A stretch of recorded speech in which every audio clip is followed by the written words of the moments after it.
yeah, Hamilton made me look at the founding of the country differently. Clare's story makes me look at the early Franciscan story differently. One of the things that people who've read the book on Clare are quick to note, and they're kind of surprised by it, is that in two different places, I make a very clear reference to the hit musical Hamilton by Lin-Manuel Miranda. I had the good fortune to be able to see the stage play, but I confess that before I ever saw it on stage, I literally spent months researching Hamilton. And the reason I researched Hamilton was I was one of those naysayers who believed when it first became popular that you couldn't possibly tell the story of the founding fathers of America in hip-hop. What was the world coming to, I said to myself. Then I observed my own nieces and nephews responding to Hamilton.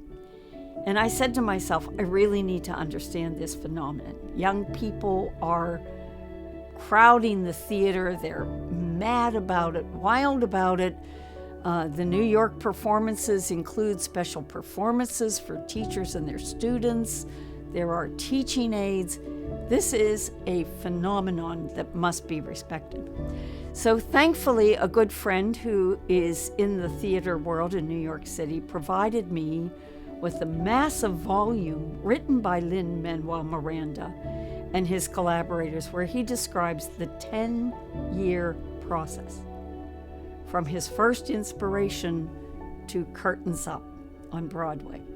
And he goes through how the characters were determined, the costuming, the choreography, the composition of the music, which took infinite care and patience.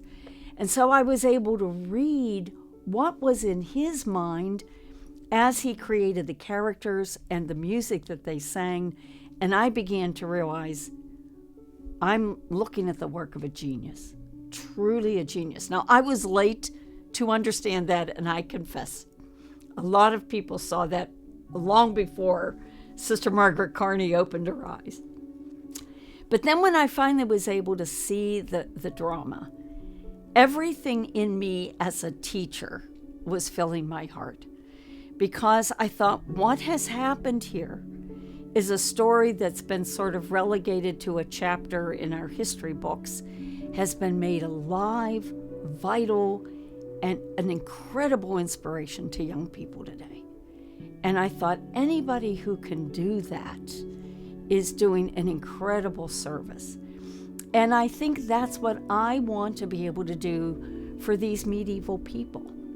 I want them to have a presence and a voice and a kind of an electricity for people, myself included, who wonder what were they really like.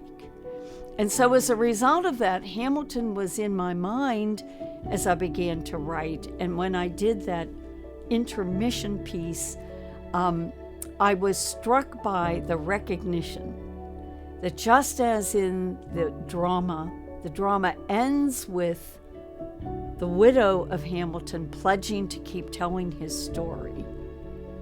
And I thought that's exactly what Clare did.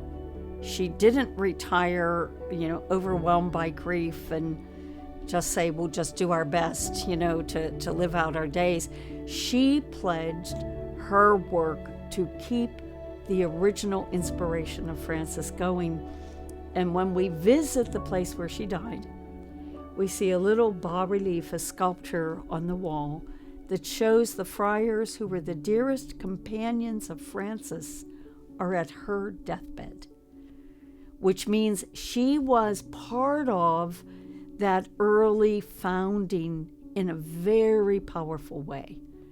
Just as Hamilton's wife is a very powerful force in the story of the man he became, her love, her forgiveness of him, and her commitment to his memory. So I have enjoyed the fact that it was a sort of unlikely source of inspiration, but people were like, oh, she's quoting Hamilton. And I hope that for some readers, it makes them stop and think, yeah, Hamilton made me look at the founding of the country differently. Clare's story makes me look at the early Franciscan story differently.